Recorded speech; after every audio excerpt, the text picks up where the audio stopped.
La Fundació Autisme Mas Casadevall ha decidit crear una exposició d'obres d'art a partir de donacions de diferents artistes, la majoria d'ells de comarques gironines. Un total de 25 obres plàstiques que formen part d'aquest projecte solidari omplen la sala d'exposicions a la Casa de Cultura de Girona.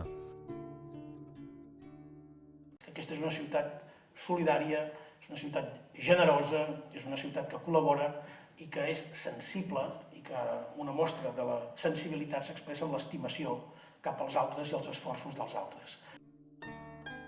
La Fundació Autisme Mas Casadevall és una entitat del Pla de l'Estany que intenta portar a terme diferents activitats socials que difonen i integren l'autisme en la societat actual. A vegades es posa l'etiqueta fàcil autisme i amb això ja ho has definit tot. N'hi ha de guapos, n'hi ha de lletjos, n'hi ha de simpàtics, n'hi ha de malgènics, n'hi ha de moltes tipologies, igual que persones no autistes també ens passa. L'exposició estarà oberta fins al proper dimarts d'aquest mateix mes. Els beneficis que se n'extreguin serviran per fer front a les despeses que té la Fundació.